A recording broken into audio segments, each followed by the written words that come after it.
घास में छत गिरने से 3 वर्षीय बच्ची की मौत। अवैध रूप से बनाई जा रही थी एक और मंजिल। भवन निर्माण सामग्री का वजन नहीं रोक पाई छत, भर भरा कर गिरी। कोरोना के घटने पर कुछ राज्यों में स्कूल खुलने की तैयारी। पूर्वी दिल्ली के अभिभावकों से जानी उनके दिल की बात। बोले पेरेंट्स, कोरोना होने का है डर, वैक्सीन आने तक अपने बच्चों को नहीं भेजेंगे स्कूल।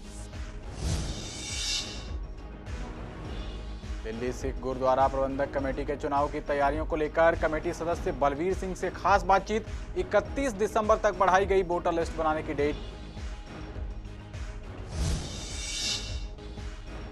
सरकारी राशन वितरण करने वाले दुकानदारों ने की हड़ताल। 8 महीने से दुकानदारों की कमीशन नहीं दे रही दिल्ली सरकार।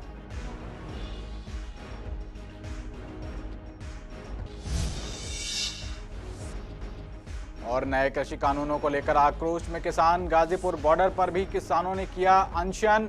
बोले रात की बैठक के बाद तय होगी आंदोलन की आगामी रणनीति। नमस्कार, आप देख रहे हैं पूर्वी दिल्ली खास और मैं हूं आपके साथ पवन पांडे। इस वक्त की बड़ी खबर के साथ बुलेटिन की शुरुआत करेंगे। पूर्वी दिल्ली के खजूरी खास इलाके में अवैध निर्माण ने एक 3 वर्षीय बच्ची की जान ले ली। 2 मंजिला मकान की छत गिरने से बच्ची 1 घंटे तक मलबे में दबी रही। बच्ची का नाम मानवी बताया जा रहा है। मिली जानकारी के मुताबिक गली नंबर 4 खजूरी खास में विकास नाम के व्यक्ति रहते हैं। उनकी 2 मंजिला मकान की छत लोहे के गाटर की बनी हुई है। आज उन्होंने तीसरी मंजिल बनाने का काम शुरू किया। मजदूरों ने भवन निर्माण सामग्री जैसे ही दूसरी मंजिल की छत पर जमा की, छत उसका वजन झेल नहीं सकी और भर भरा कर गिर गई। मलबे की वजह से पहली मंजिल की छत का एक हिस्सा भी टूटकर नीचे गिर गया। जैसे ही छत का मलबा गिरा, 3 साल की मानवी नाम की बच्ची उसी में दबती चली गई। छत गिरने से घर में हड़कंप मच गया। मलबे को हटाकर बच्ची को अस्पताल ले जाया गया, जहां इलाज के दौरान उसकी मौत हो गई। वहीं पुलिस ने शव को कब्जे में लेकर पोस्टमार्टम के लिए भेज दिया है। ऊपर एक कमरा बनाना चाह रहे थे तो सुबह ही 9 बजे के करीब इन्होंने बदर फुट डलवाया है और 10 बजे, सवा 10 बजे से वो छत गिर गई।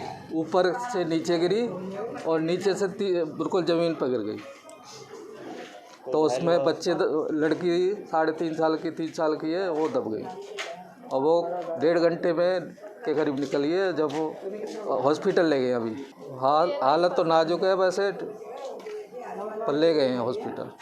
क्या नाम था बच्चे का? मानू कहते थे घर में। तो हुआ है भैया, हमें तो आवाज आई धम धम, जब ऊपर आए बच्चे ऊपर से चिल्लाए कि नीचे आके देखना, मम्मी ऊपर आके देखना क्या हो गया है। हमने ऊपर आके देखे तो यहाँ से धुआं सा उठ रहा, देखा तो पूरी छत गिरी पड़ी थी। नीचे आंटियां सब गली में रोवा चिल्ली मचा रही थी।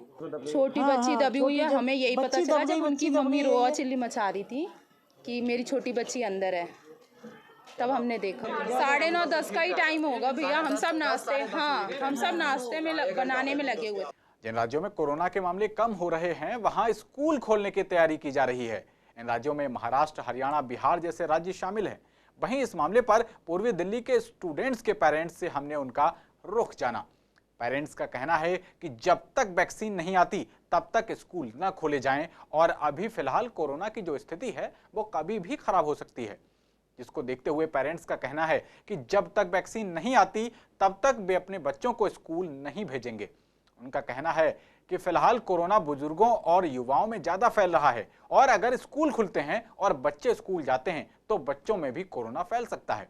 लिहाजा आसान शब्दों में समझा जाए तो कोरोना फैलने के डर को देखते हुए अभी पेरेंट्स अपने बच्चों को स्कूल भेजने में डर रहे हैं।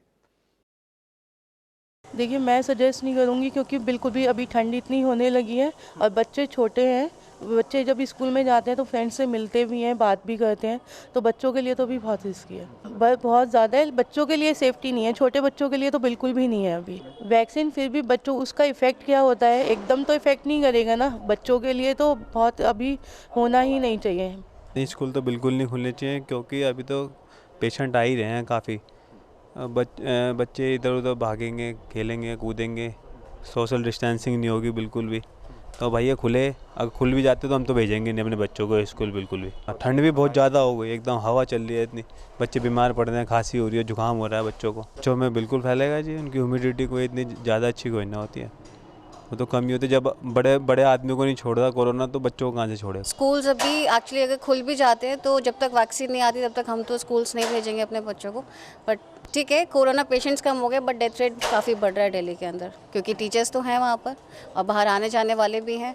बच्चे सिर्फ ऐसा तो नहीं है कि सिर्फ डायरेक्ट घर से स्कूल ही जाएंगे, वैन में कम्यूट करेंगे, तो वो भी प्रॉब्लम है। सर विंटर तो देखिए हर बार ही होता है, उसका कोई प्रॉब्लम नहीं है, बट दिस पैंडेमिक टाइम में तो वो प्रॉब्लम ज़्यादा है। दिल्ली सिख गुरुद्वारा प्रबंधक कमेटी चुनाव को लेकर तैयारियां जारी हैं, जिसको लेकर सीसीएन संवाददाता वंदना कश्यप कैंथ ने गुरुद्वारा प्रबंधक कमेटी के सदस्य बलवीर सिंह से खास बात की। इस दौरान उन्होंने बताया कि अभी फिलहाल वोटर लिस्ट बनाई जा रही है। पहले लिस्ट बनाने की आखिरी तारीख 11 दिसंबर थी, जो अब बढ़ाकर 31 दिसंबर तक कर दी गई है। उन्होंने कहा कि लोग सुस्ती दिखा रहे हैं, जिससे अभी तक सिर्फ 4 लाख वोट ही बन पाए हैं, जबकि सिखों की तादाद 10 से 11 लाख के बीच है। देखिए ये खास बातचीत। वोटर लिस्ट बन रही है और इसका टाइम फिर बढ़ा दिया गया है, जो कि अब 31, पहले 11 दिसंबर तक थी और अब जो है 31 दिसंबर तक कर दी गई है। थोड़ा सुस्ती दिखा रहे हैं लोग वोट बनाने में, जिसकी वजह से 2 बार डेट बढ़ाई गई है। और मैं समझता हूँ ये सुस्ती कई बार महंगी पड़ जाती है। हमारी गिनती जो निकलनी है इन वोटों से ही निकलनी है कि हम दिल्ली में कितने हैं। दिल्ली में अभी केवल 4 लाख वोट ही बन पाई है, जबकि 10 लाख से 11 लाख के बीच में सिखों की तादाद है, यहाँ पर वोटर्स की तादाद है। तो मैं फिर एक बार आपके इस चैनल द्वारा अपील करूँगा कि ज़्यादा से ज़्यादा फ़ोटो वाली वोट ज़रूर बनवाएं। फ़ोटो वाली वोट बहुत ज़रूरी है, क्योंकि दूसरी वोटों से कई बार गलत वोटें भी पड़ जाती हैं और जिसकी वजह से परेशानियाँ आनी शुरू हो जाती हैं। वोटर लिस्ट में कुछ फ़ोटो नहीं लगी हुई हैं, नई वोटें बन रही हैं और गवर्नमेंट चाहती है कि जिन पे फ़ोटो नहीं लगी हुई उन पे फ़ोटो लगे और ज़्यादा फोकस उन्हीं पे कर रहे हैं। और कोरोना की वजह से लोग घर से कम निकल रहे हैं और अपने घर लोगों को कम आने दे रहे हैं। ऊपर से प्रॉब्लम आती है कि फ़ोटोस्टेट कॉपी नहीं होती, जबकि गवर्नमेंट को अपने स्टाफ को एक टैब देना चाहिए था कि घर पे जाएं, वहीं फ़ोटो क्लिक करें और उनका वहीं पे वोटर आईडी कार्ड या आधार कार्ड स्कैन करें और वहीं से लोड कर दें। और ये बहुत इजी प्रोसेस था और इससे वोटें ज़्यादा बन सकती थी और बहुत जल्दी बन जाती, पर सरकार ने देसी स्टाइल से बस पेन कॉपी लेके छोड़ दी और लोगों को, अपने स्टाफ को, और ऐसे काम नहीं चलेगा। और जिस तरह का माहौल चल रहा है कोरोना का, अपने घर में कोई आने नहीं दे रहा। जिस तरह जो जहाँ रहता है वहाँ की पूरी इंक्वायरी ज़रूर दें, नहीं तो ऐसे वोटर लिस्ट में से वोटर बहुत कम हो जाएंगे और ये नुकसान सिर्फ हमें हैं। और मैं आप सबसे विनती करता हूँ कि जल्द से जल्द वोटर अपनी वोटर लिस्ट खुद चेक करें, ऑनलाइन चेक करें। सरकारी राशन वितरण करने वाले दुकानदार हड़ताल पर चले गए हैं। दुकानदारों का कहना है कि उनके घर की आर्थिक स्थिति खराब हो गई है। दिल्ली सरकार ने पिछले 8 महीने से उन्हें उनकी कमीशन नहीं दी है। राशन दुकानदारों ने कहा कि उन्होंने बिना छुट्टी किए भी राशन बांटा है। कोरोना काल में उन पर दबाव बनाया जा रहा है कि राशन भरो और बांटो, लेकिन हम अब ना ही राशन उठाएंगे और ना ही बांटेंगे जब तक उनके हक का पैसा नहीं मिल जाता। मिली जानकारी के मुताबिक अब तक राशन दुकानदारों का टोटल बकाया 150 करोड़ रुपए है, जो अब तक उन्हें नहीं मिला है। आपको बता दें कि इस हड़ताल में पूर्वी दिल्ली के सभी राशन दुकानदार शामिल हुए। मजबूर इसलिए होना पड़ा जी कि हमारे जो है अब भुखमरी की कगार पर आ गए हैं। बहुत स्थिति खराब हो ली हमारे घर की। 8 महीने से हमें पैसे मिल नहीं रहे हैं। बहुत तकलीफ़ में इस टाइम हमारा जीवन चल रहा है, तो इसलिए हम हड़ताल पे आने का, हड़ताल क्या, ये तो असहयोग आंदोलन कर रहे हैं। हम हड़ताल नहीं कर रहे, हम सरकार का कोई सहयोग नहीं करेंगे। हम राशन नहीं देंगे, ना उठाएंगे ना लेंगे। हम पे खामोखा दबाव बनाया जा रहा है, राशन लो, राशन बांटो, लेकिन अब हम कुछ नहीं है, सहयोग आंदोलन पे हैं हम। जब तक हमारे पैसे नहीं मिलेंगे, जब तक हम जो है काम नहीं करेंगे। हम रहेंगे कि जी, जब अगर माल नहीं बांटेंगे, माल नहीं उठाएंगे, वो तो रहेंगे कि सब कुछ करेंगे। तो हमारी जनता तक बात नहीं पहुंचेगी तो हमें कैसे पता लगेगा, सब सरकार को कैसे पता लगेगा कि हम लोग हड़ताल पर हैं। तो जब हमारी कमीशन आ जाएगी, हमने 8 महीने बगैर किसी कुछ के दबाव सहित हम लोगों ने काम किया, अपने परिवार सहित किया। हमारे साथ 4 लोग जुड़े हुए, 4 के परिवार हो गए, हमारे परिवार हो गए। हम लोगों ने सबने परिवार की तरह सारा काम किया और परिवार की तरह दे करके कोई भी एक राशन वाले हमारे पूरी दिल्ली के अंदर कोई भी ये कहे कि कोरोना काल में कोई भी किसी भुखमरी से मरा हो, कोई नहीं है। तब भी हमने उनका साथ वो किया, हमने पूरा सहयोग किया। क्या आज हमें इतना हक नहीं है? आज राशन वाला ये कहता है हमारा हक, तो वो कहता है हमारा हक, तो हमने दिया। आज हम अपने हक के लिए ही लड़ रहे हैं, हम अपने हक के लिए ही पैसा मांग रहे हैं। दुकान के लिए लाइसेंस गवर्नमेंट हमें देती है, उसी लाइसेंस के जो भी कंडीशन है उस हिसाब से हम काम करते हैं और सरकार जैसे भी आती है उस हिसाब से काम कर रहे हैं। अप्रैल से ये कोरोना काल चालू हुआ है, सरकार के हिसाब से आम जनता सब पब्लिक सबके लिए कोरोना है, एक महामारी है, लेकिन सरकार सोचती है कि दुकानदार के लिए कोई कोरोना महामारी नहीं है। दुकानदार लोहे का बना है, इसको कोई भी बीमारी कुछ नहीं होगी, ये तो काम करे जाएंगे। अभी ये दिक्कत है कि पिछले 8 महीनों से हमें कोई कमीशन नहीं है, कोई पैसा नहीं है, हमें इतनी दिक्कत हो रही है। पूरे लॉकडाउन से अब तक हमने राशन बांटा, इतनी मेहनत करके, इतनी भीड़ में, इतनी तकलीफ जो हमने सही है पिछले 8 महीनों में, और बहुत दिक्कत हो रही है। हमें ना किराया दुकान का मिल रहा है, हमने एक्स्ट्रा गोदाम लिया उसका कोई किराया नहीं मिल रहा है, हम बहुत परेशान हो गए अपने घर से, हमने बच्चों को भी हम अपना खर्चा पूरा नहीं कर पा रहे। कोविड-19 के हमने सारा राशन आराम से बांटा था अपने परिवार के सहयोग से, लेकिन हमें 8 महीने का हमारा कमीशन नहीं मिला है, बल्कि सरकार ने और जनता का ध्यान रखते हुए राशन फ्री में बांटा, लेकिन हमारे लिए कुछ भी नहीं सोचा, ना ही हमें राशन दिया गया और ना ही हमें हमारा कमीशन दिया गया। कोरोना काल में भी राशन वितरण किया है, इतनी पब्लिक को सहन किया है ना, लेकिन फिर भी सरकार हमारी ही मांग नहीं सुन रही है। क्या सिर्फ एक हम अपने हक के लिए ही तो मांग रहे हैं, सिर्फ क्या मांग रहे हैं, हमारा हक है ये, हमारा कमीशन सबको चाहिए ये तो, और ये हमें ही नहीं मिल रहा है। आज हमें पैसा नहीं मिल रहा, 8 महीने से हमने तन मन से काम किया और इतना हमने दुख झेले कि हमें भीड़ लग जाती है, पुलिस को भी बुलाओ उसको भी बुलाओ, ये हालत हमारे साथ हुई है। और हमने क्या है, गालियाँ जनता की खाई है और पुलिस भी आती है, वो हमें कहती है आप डिसिप्लिन नहीं। तो मेरा आपसे कहना ये है कि इस तरह की हमने जो करी, और हमें पहले हमारे पास एक दुकान थी 30-35 गज की, उसके बाद हमें डबल राशन दिया गया। हमें कहा गया कि आप जो है एक किराए की दुकान ले लो, कि हमें बिजली के पैसे देंगे, हम आपको दुकान का किराया देंगे। हमें ना किराया दिया ना बिजली के पैसे दिए, और जो मकान मालिक है वो हमेशा कहता है हमें टाइम से किराया दो। नए कृषि कानून को लेकर किसान आक्रोश में हैं और लगातार आंदोलन कर रहे हैं। गाजीपुर बॉर्डर पर मौजूद किसान अनशन पर बैठे हुए हैं। इस दौरान जब हमने किसानों से बात की तो उनका कहना था कि आज हम अनशन पर बैठे हैं और सुबह 8 बजे से शाम 5 बजे तक हमारा अनशन है। आंदोलन की आगे की रूपरेखा क्या होगी, इस सवाल पर उन्होंने कहा कि रात को मीटिंग के बाद ही कल का पता चल पाएगा। वहीं गाजीपुर बॉर्डर पर अब तमाम तरह की किताबों की बिक्री भी चालू हो चुकी है। नए कृषि कानूनों को लेकर किताबें बेची जा रही हैं और भी तमाम तरह की किताबें हैं जो किसानों को बेची जा रही हैं। इस सबके साथ ही किसान इस बात पर अड़े हैं कि जब तक उनकी मांगें पूरी नहीं हो जाती वो बॉर्डर पर डटे रहेंगे। देखो, वो तो सरकार की अपनी मर्जी है, हम लोग तो जितने किसान हैं अपनी मांगों पर डटे हुए हैं। जब तक हमारी मांगें पूरी नहीं होती तब तक हम लोग डटे रहेंगे। अगली बात जो भी निर्णय लेगा हमारे आगू कर लेंगे, वो हम लोगों को मंजूर है। अनशन में बैठे हैं, 5 आदमी अनशन में बैठे हैं ऊपर स्टेज पे, और ये तो सांकेतिक है, 8 से 5 बजे तक का है, नहीं हो तो शाम को पता लगेगा जैसी बात होगी। फिर आज का तो पक्का पता है कि आज बैठे हैं। अभी तो किसान बैठा ही है, बैठे रहेगा, दिक्कत ना है किसान को, घर भी काम चल रहा है उसका, यहाँ भी है। नहीं मानेगी, ये तो गांधी जी ने अंग्रेजों को मना दिया था, ये तो भारत सरकार है, ये अनशन से गांधी जी ने, अन्ना ने हला दिया था सरकार। ये किसान वो ताकत है जो पसीने में ठंड में रह कर सबका पेट पालता है। इसकी बात नहीं सुनी जाएगी तो सुनी जाए किसकी? नहीं, आज गाजीपुर बॉर्डर पर है, पर सांकेतिक अनशन है। जो मंच बनाया गया उस पर 5 लोग अनशन है, सुबह 8 बजे से 5 बजे तक। हमने यही सोचा कि लोगों के पास में किताबें लेके जाते हैं, कुछ इतिहास की किताबें हैं, महापुरुषों की जीवनियां हैं, साथ ही साथ किस्से कहानियों की किताबें हैं, ताकि उनकी राजनीतिक चेतना और उन्नत हो और पढ़े लिखे और ज़्यादा समझे चीज़ों को। 3 नए कृषि कानून के ऊपर ये पुस्तिका निकाली गई है। जो तीनों कानून आए हैं उनके बारे में ये पुस्तिका है। इन दिनों बीजेपी और आम आदमी पार्टी में राजनीतिक रार का दौर चरम पर है। बीजेपी सीएम अरविंद केजरीवाल के आवास पर पिछले 8 दिन से धरना दे रही है और आप बीजेपी पर भ्रष्टाचार और हमला करवाने के आरोप लगा रही है। ऐसे में हमने दिल्ली की तीनों मुख्य पार्टियों से इस बारे में बात की है। इस दौरान बीजेपी विधायक ओपी शर्मा ने कहा कि केजरीवाल का तो डेमोक्रेसी में विश्वास ही नहीं है, वो संविधान का पालन नहीं करते हैं। कांग्रेस नेता नरेंद्र नाथ का कहना है कि बीजेपी और आम आदमी पार्टी आपस में लड़ रहे हैं और भ्रष्टाचार कर रहे हैं, जबकि आम आदमी पार्टी के नेता रोहित मेहरोलिया का कहना है कि बीजेपी के गुंडों ने उनके नेताओं के घर जाकर हमला किया है और बीजेपी असल मुद्दे से भटका रही है। देखिए ये पूरी बातचीत।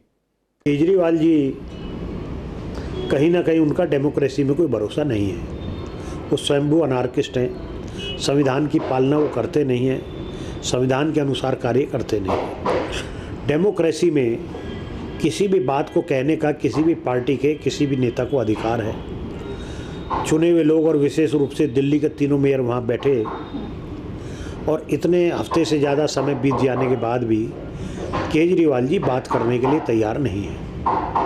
वहाँ हमारी महिला पार्षद भी हैं, रात को सोने से लेकर 24 घंटे वहाँ रहते हैं। सुरक्षा के लिए अनेकों कैमरे पहले से ही लगे हुए हैं। कुछ और कैमरे लगाने और जो हमारे महिला कार्यकर्ता हैं उनके ऊपर फोकस करना ये नैतिक रूप से भी गलत है और उनकी कोई ज़रूरत भी नहीं है। तो केजरीवाल जी इस प्रकार के जो घृणित कार्य कर रहे हैं उसके लिए केजरीवाल जी की जितनी भर्त्सना की जाए उतनी कम है। आज दिल्ली के अंदर बीजेपी पार्टी और आम आदमी पार्टी तमाशा कर रही है, झगड़ा कर रहे हैं आपस में। पहली बार मैंने अपनी ज़िंदगी में देखा है कि मेयर इस प्रकार से सड़क के ऊपर जाकर बैठे हुए, कभी नहीं हुआ आज तक ऐसा। मैं भी कॉर्पोरेशन में लीडर रहा हूँ 97 में, मैंने भी देखा है। और जितना भ्रष्टाचार आज नगर निगम के अंदर है इस तरह भ्रष्टाचार कभी नहीं हुआ। दिल्ली सरकार में भी भ्रष्टाचार कब जितना आज है दिल्ली सरकार में इतना भ्रष्टाचार कभी नहीं देखा। कोई काम बगैर पैसे के नहीं होता किसी का। जनता इतनी दुखी है दोनों से, बीजेपी से भी और आम आदमी पार्टी से भी। लेकिन क्या है, लोगों को लालच दे देता है केजरीवाल कि मैंने बिजली माफ़ कर दिया, पानी माफ़ कर दिया। ना बिजली माफ़ है ना पानी माफ़ है। लालच में वोट लोग दे जाते हैं और इसकी सरकार बन जाती है। ऐसे ही बीजेपी का हाल है। ये भी झूठी पार्टी है, ये भी झूठे वादे करती है लोगों से कि हम ये काम करेंगे, हम ये डेवलपमेंट करेंगे, ये विकास करेंगे। आज देखो दिल्ली के अंदर कितनी महामारी फैल रही है। जब अभी 4 दिन पहले आपने देखा होगा कि हमारे वरिष्ठ नेताओं के घरों के ऊपर किस प्रकार से बीजेपी के गुंडों ने किस तरह से वहां पर जाकर आक्रमण धावा बोला है। हमारे माननीय उप मुख्यमंत्री मनीष सिसोदिया जी के घर पर जिस वक्त वो अपने घर पर नहीं थे, उनके परिजन घर पर थे, उनके बीवी बच्चे घर पर थे, उनके बुजुर्ग घर पर थे, उस वक्त बीजेपी के गुंडों ने उनके हल्ला गुल्ला करा, उनके घर पर जाकर तोड़ फोड़ की। कि अपना पे कितनी शर्मनाक बातें हैं। अभी कल की घटना है कि अभी हमारे कार्यालयों के ऊपर आकर जितने आम आदमी पार्टी के विधायक हैं, बीजेपी के कार्यकर्ताओं ने पहुंचकर जो हुल्ला गुल्ला किया है, आज वो कभी बात कर रहे हैं एमसीडी की कि एमसीडी के अंदर जो बकाया है उसकी बात करें। ये कहीं तरह से पूरी तरीके से असल मुद्दे से ध्यान भटकाने वाली बात है। वो बात कर रहे हैं अपने भ्रष्टाचार को, नहीं देख रहे हैं कि किस प्रकार से पिछले 15 साल में भारतीय जनता पार्टी के पार्षदों ने तीनों एमसीडी को भ्रष्टाचार का अड्डा बना दिया है। दिल्ली में कोरोना की तीसरी लहर आने के बाद कोरोना केसों में इजाफा होने लगा था, जिसका मुख्य कारण फेस्टिवल सीजन में सोशल डिस्टेंसिंग से लेकर मास्क न लगाने की लापरवाही को बताया जा रहा था। तीसरी लहर डाउन होने के बाद हमने राजीव गांधी हॉस्पिटल के डायरेक्टर डॉक्टर BS अग्रवाल से बात की, जिस पर उनका कहना है कि तीसरी लहर डाउन होने का श्रेय सरकार, डॉक्टर, मेडिकल स्टाफ के साथ साथ जनता को भी जाता है, जिसने लापरवाही कम बरती। उन्होंने कहा कि फेस्टिवल सीजन में भीड़ की वजह से केसों में इजाफा होता जा रहा था। आने वाले वक्त में भी कोरोना के केस बढ़ने की संभावना है। डॉक्टर के मुताबिक क्रिसमस और न्यू ईयर पर केस और बढ़ सकते हैं, जिसके लिए उन्होंने तैयारी कर रखी है। नहीं, देखिए, ये जब भी कोई हम बात करते हैं वेव फ्लैटनिंग की, कर्व फ्लैटनिंग की या वेव सेटल डाउन की, उसके अंदर सभी का सहयोग महत्व रखता है। उसके अंदर आम जनता का सहयोग भी, सरकार का सहयोग भी और सरकारी कर्मचारियों का सहयोग भी, और बाकी सभी लोग जो इसके लिए काम करते हैं, चाहे वो सरकारी हो या गैर सरकारी हो, सबका सहयोग की ज़रूरत होती है उसके अंदर। इसमें जहाँ तक जागरूकता की बात है, हमारे आम जनता का बहुत महत्व है, क्योंकि एक चीज़ जो है कि सामाजिक दूरी और मास्क, संभावना बिल्कुल हो सकती है, लेकिन मेरा मानना ये है कि हिंदुस्तान में दिवाली का एक हर्षोल्लास अलग तरह का होता है और उसमें हर आदमी इन्वॉल्व होता है एक्चुअली जो है। तो मुझे लगता है कि उस तरह का जो है जो मेल मिलाप या उत्साह जो दिवाली के आसपास रहता है, वो नए साल में और क्रिसमस पर कम देखने को मिलता है। वो डिफरेंट तरह की सेलिब्रेशन है। तो मुझे नहीं लगता कि अगर भीड़ भड़के की बात करते हैं तो उसके अंदर कम चांसेस हैं, लेकिन फिर भी हम ये जानते हैं कि जब भी कोई फेस्टिवल सीज़न आता है जिसके अंदर नया साल और क्रिसमस भी है, उसके कारण भी संक्रमण बढ़ सकता है। विवेक विहार थाना अंतर्गत 4 चोरों ने एक घर में ताला तोड़कर चोरी की वारदात को अंजाम दे डाला। पीड़ित के मुताबिक वो रात करीब 8 बजे घर से कहीं बाहर गए हुए थे, जिसके बाद घर में चोरों ने महज 10 मिनट के अंदर करीब 8 लाख रुपए की कीमत के जेवर और नकदी की चोरी कर ली। जानकारी के मुताबिक विवेक विहार इलाके की सत्यम इनक्लेव में 4 चोर गाड़ी से आए और पहले इलाके की पूरी तहकीकात की, जिसके बाद 2 चोरों ने घर का ताला तोड़कर चोरी की वारदात को अंजाम दिया। इस चोरी में खास बात यह भी रही कि इन 4 चोरों में 2 लड़कियां भी शामिल थीं। फिलहाल पुलिस ने मामला दर्ज कर लिया है और चोरों की तलाश कर रही है।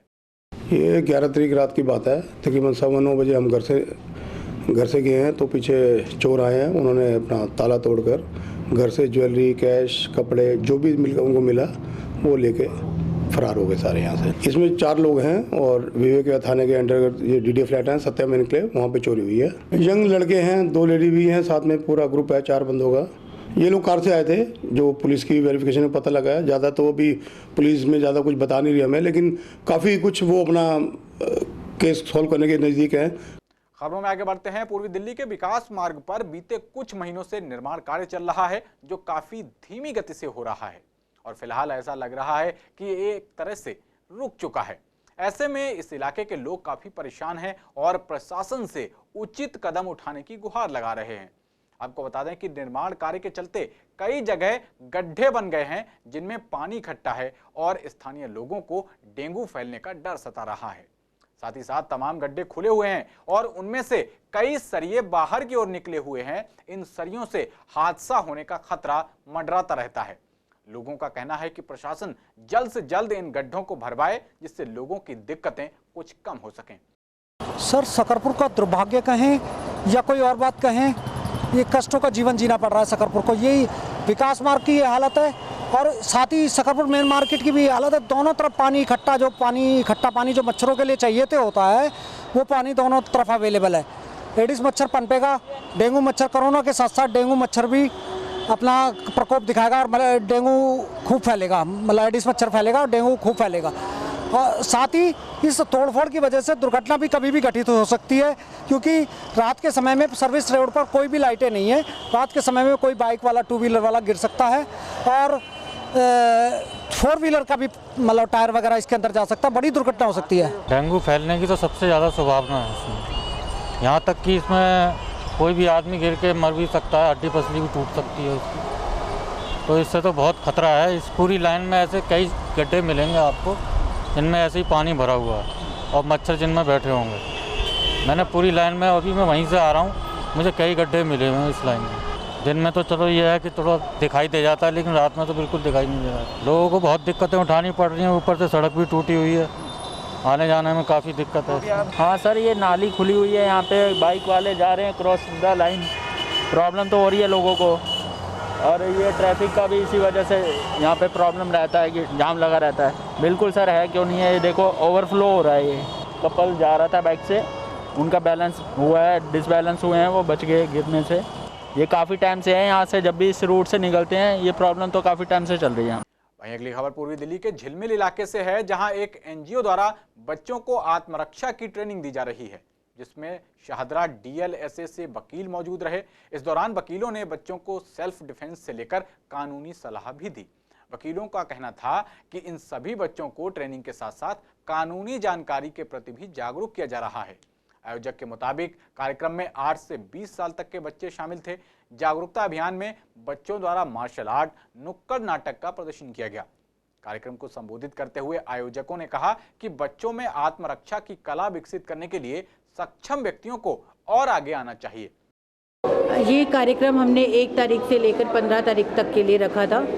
और इसके लिए हमने प्रॉपर नड्डा जी को एक एप्लीकेशन दी थी कि मैं इंडिया के अंदर मिशन शक्ति शुरू करना चाहती हूँ, क्योंकि हमारे देश में दिन प्रतिदिन दुराचार बढ़ता जा रहा है और हमारी बहू बेटियाँ या बच्चियाँ, यहाँ तक कि जो आज की डेट में बॉयज़ हैं वो भी सेफ नहीं है। तो इन सारी चीज़ों को ध्यान में रखते हुए मैंने मिशन शक्ति को शुरू किया। इसकी वजह से मुझे बहुत कुछ अब आ चुका है एंड अब मैं अपनी रिस्पेक्टफुल लाइफ जी सकती हूँ अपने हक से, एंड मैं चाहूँगी कि ये सब स्कूल में कंपलसरी हो जाए। As a parent I really appreciate to everybody कि यहाँ पे बहुत अच्छा काम कर रहे हैं सारे जो टीचर्स उनके साथ इन्वॉल्व है, और मुझे अच्छा लग रहा है कि मेरा बच्चा यहाँ पर आ रहा है। बहुत मज़ा आ रहा है देख के। आज पहली बार मैं यहाँ पे आई हूँ, 2-3 दिन हुए मेरे बच्चे को यहाँ आए हुए। Really thanks to everybody. कि सिखाना सिर्फ बच्चों को बताना काफ़ी नहीं होता, अगर उनको एक प्लेटफॉर्म सही देते हैं, साथ साथ उस पर चलने के लिए अगर मोटिवेशनल लोग सही से नहीं होंगे तो वो नहीं। जब ऐसी सिचुएशन आ जाती है, जब कोई आपको लोक लगाए, लोक से कैसे बचे, और मान लो किसी ने आपका हाथ पकड़ लिया और ऐसी सिचुएशन आ गई जहाँ पे आप छुड़ा नहीं सकते हो, उससे छुड़ाने की कोशिश कर रहे हैं और उनको बताएं कैसे आप उस सिचुएशन से निकल सको। मैं बच्चों को पॉक्सो एक्ट, सेक्सुअल हरासमेंट और डोमेस्टिक वायलेंस एक्ट के बारे में बताने आई थी। जो बच्चों के लिए जो हमारे लॉज बने हैं, हम बच्चों के लिए बच्चे के जो राइट्स हैं वो बताने में कड़कड़ुमा कोर्ट से इनको आई थी। इस बुलेटिन में मेरे साथ इतना ही। बाकी खबरों के लिए देखते रहिए CCN। नमस्कार।